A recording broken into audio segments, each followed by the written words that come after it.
Okay, so welcome to lecture C. We're going to be talking about atomic radius sizes and a little bit of other information, effective charge, etc. This is from your book. This is from Silverberg, edition 8, so make sure give credit where credit is due. We're going to be talking again about radius size. So you can look at this and have a general idea of what radius size is, but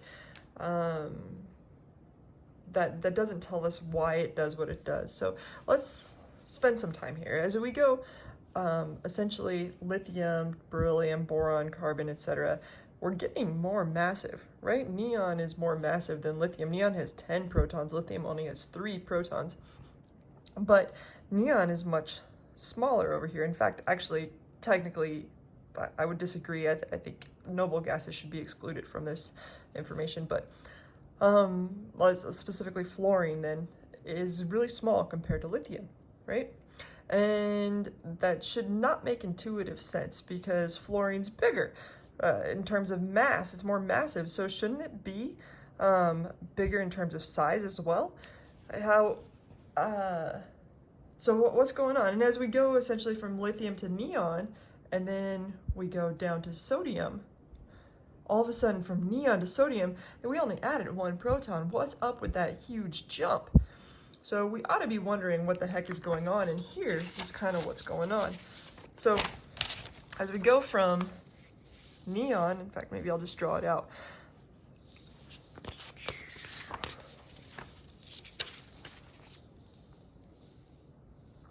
As you go from neon here, which electron configuration would be 1s2, 2s2, 2p6, to sodium down here, which would be 1s2, 2s2, 2p6, 3s1, it got huge. And if you remember, if we draw these individual atoms out, this is neon, and this one being sodium, here we'd have like this circle, and then another circle, and then we'd have the p orbitals, which look like that. Then we have sodium, here we have a circle, then another circle, we've got our p orbitals, which look like crap.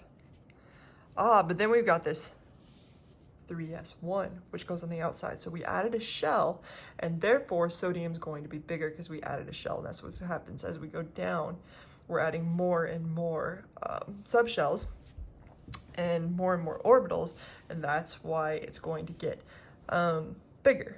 So hopefully that makes a little more intuitive sense. Now, where we should be questioning is what's going on here. Why is it getting smaller as you go, from example, from boron to fluorine? They have the same number of shells, right? So how come fluorine is smaller than boron? Well, the reason has to do with the number of protons. So neutral atoms are pretty easy. They're going to follow a trend. So if we look at this again, let's look at boron. So boron here would have 5 protons in the center, and it's got 5 electrons, but it's got the same number of shells, etc., as fluorine. And then we have fluorine. So this is boron. This is fluorine. Boron has 5 protons, fluorine has 9 protons. So what actually determines radius is how close those electrons are to the center. So radius size, let me write that, is determined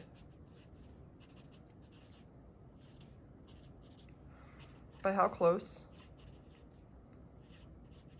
electrons are to the nucleus.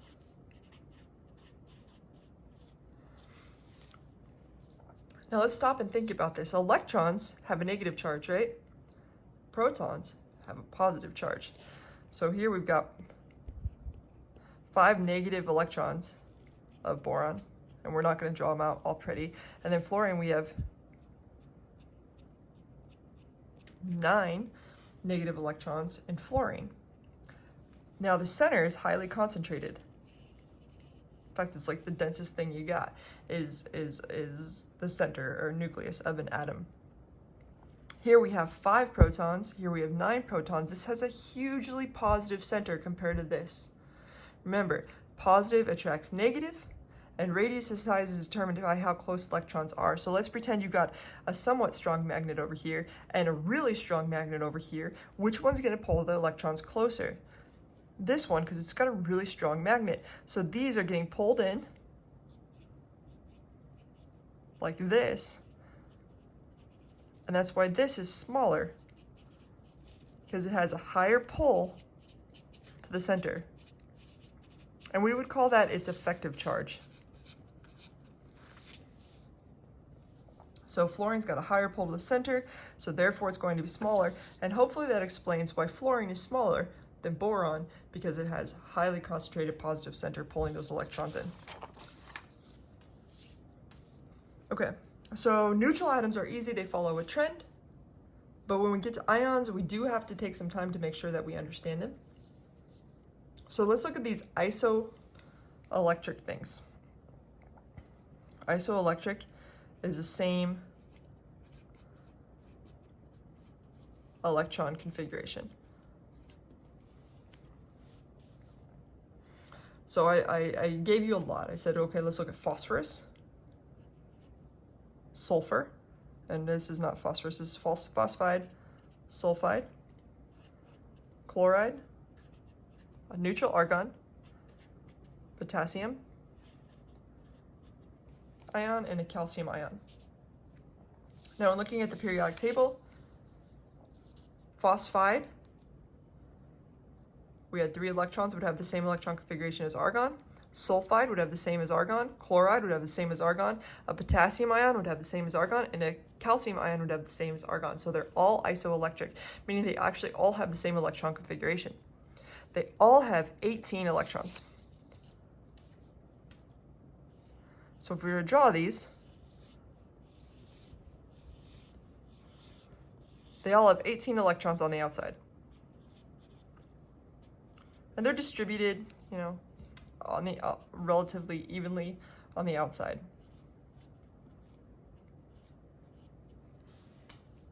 But what's different is what's inside. Inside is the number of protons. Phosphorus has 15. Sulfur is 16, chlorine is 17, argon is 18, potassium is 19, and calcium's got 20. So this is a game of tug of war, and you got 20 people on the inside pulling against 18 people on the outside versus 15 people on the inside and 18 people on the outside. You got to ask which one's going to win. This has a highly concentrated center, highly concentrated positive center, and if you remember, size is determined by how the electrons are pulled in.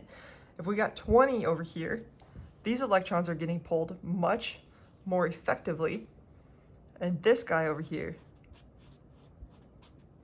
is going to be the smallest. It's got the highest pull to the center.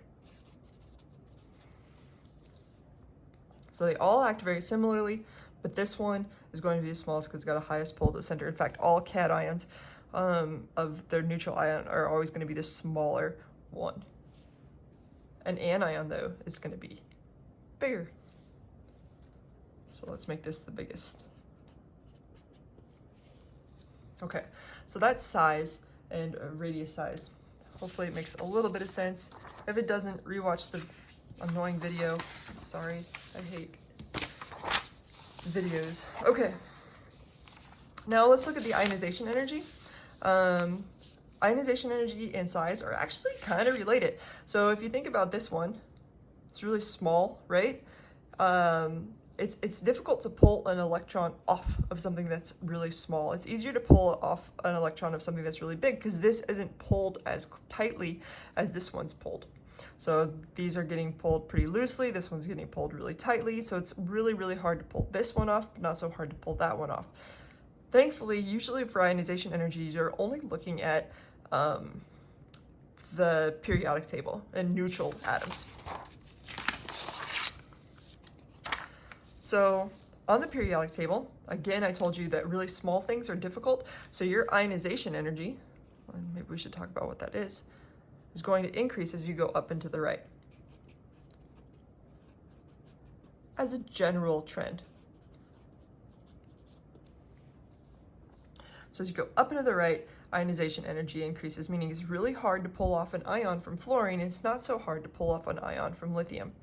Ionization energy is the amount of energy it takes to pull off a mole of electrons from a mole of a neutral atom.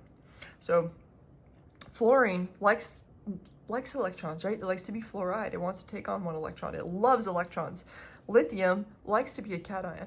So that's why lithium's going to have a low ionization energy. It's like, hey, yo, take my electron. I don't care. You can have it. And fluoride over here is like, no, don't take my electron. I need it.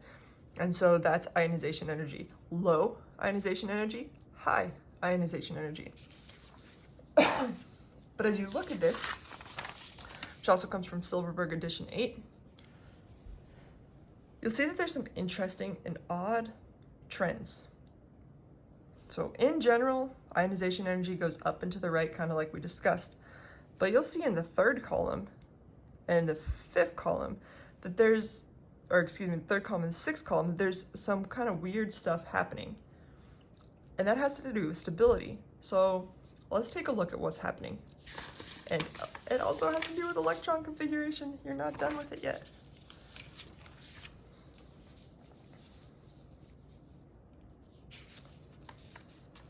Okay, so let's kind of go across and look at ionization energy of, let's say,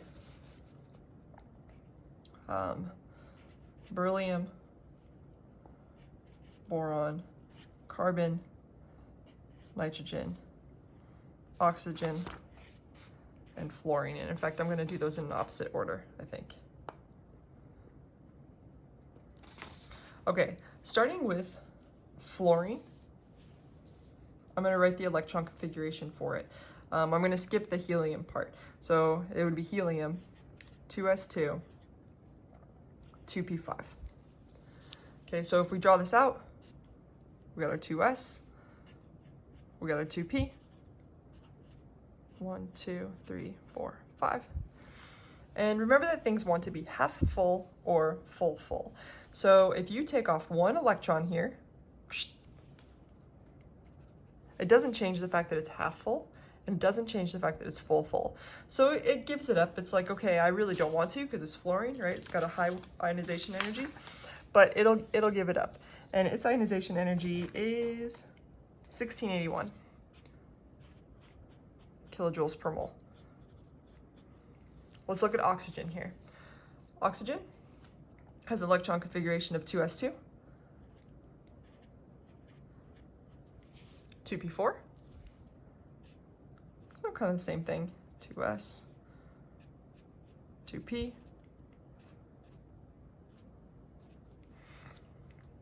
But remember, they want to be half full or full. So if oxygen gives off an electron,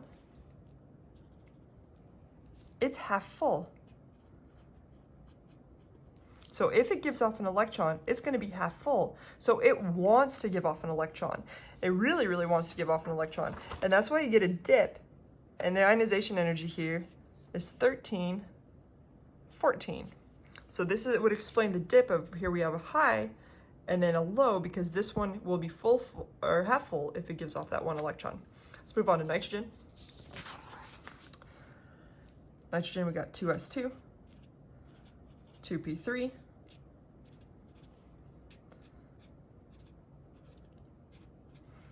so nitrogen is half full already. So do you think it wants to give off an electron?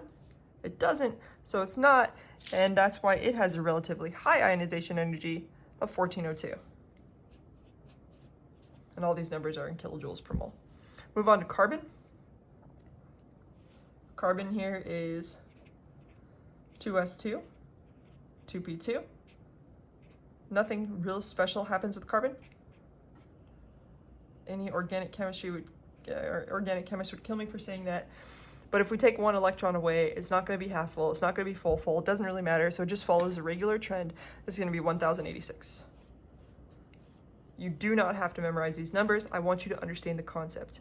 When we get to boron, Boron is 2s2, 2p1.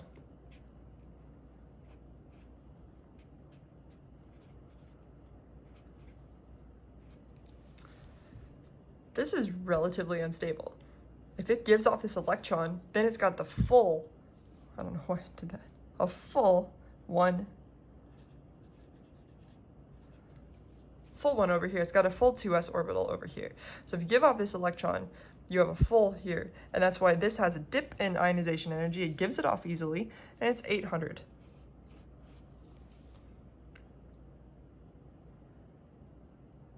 Then you move on to beryllium, which is just 2s2. It has 2 electrons in its 2s. And do you think it's going to want to give off an electron? No, it's like super stable, it's full, it's relatively happy, and that's why this ionization energy is 899. So that explains that this is a dip, and oxygen is a dip. Because when they give off electrons, they're more stable than before. All right, so a question might be, which of the following has the lowest ionization energy? And it gives beryllium, boron, carbon, and nitrogen. Generally speaking, you would look at this and you'd be like, hey, I know that up and to the right of the periodic table, that it's going to have a high ionization energy. And so you might look at this and immediately say beryllium, but if you really think about it, boron has a lower ionization energy because it gives off the electron more effectively. So boron would be your answer there. Next, I moved on to, I believe, our final concept in chapter 8, and that's ionization energy. If you were lost in the last one, that's no worries. You can go back and watch that again. This one you shouldn't be lost in. So I'm going to tell you right now, you've got this. This is super fun, super easy, and it looks like a complicated problem, and it's not at all. So everything that we've looked at is the first ionization energy, the amount of energy it takes to pull off one electron. Now these have various amount. This is 1, 2, 3, 4, 5, 6. So we're talking about one atom and how much energy it takes to pull off one electron from one atom, 2 electrons from an atom, 3 electrons from that same atom, etc. Okay, so the question is, which row 3, period 3, which is also row 3 probably would never be written on an exam, so make sure you know that that's a period element, should be element, has the following ionization energies. It's got one that's 1100, one that then you wouldn't have the table, and I don't expect you to memorize numbers. So one's 1100, one's 2100, 2950, 6400, 24,000. Whoa. Hopefully you recognize these were all just going up by about 1,000, a few hundred, a couple thousand. This went up huge. This was a huge jump. A jump in ionization energy means this one did not want to give off an electron. So this is something, some kind of atom that is willing to give off 1, 2, 3, 4 atoms, but it's not willing to give off 5. So it has 4 electrons, not atoms, willing to give up, but not 5. So let's look at the period 3. This row 3 right here. What thing has 4 electrons that it's willing to give up, but not 5? Well, that would be the thing with 4 valence electrons. What thing in the third row has 4 valence? That would be silicon. So let me go back over here and reiterate. The answer is silicon. We went and we looked for the huge jump, whatever had the biggest jump. That told us that it could not give off 5. If in fact, it gives off 4, it becomes a noble gas. And then it's really stable. It really doesn't want to lose another electron. So we look for the huge jump. We know that the lowest number of the huge jump tells us the number of valence electrons.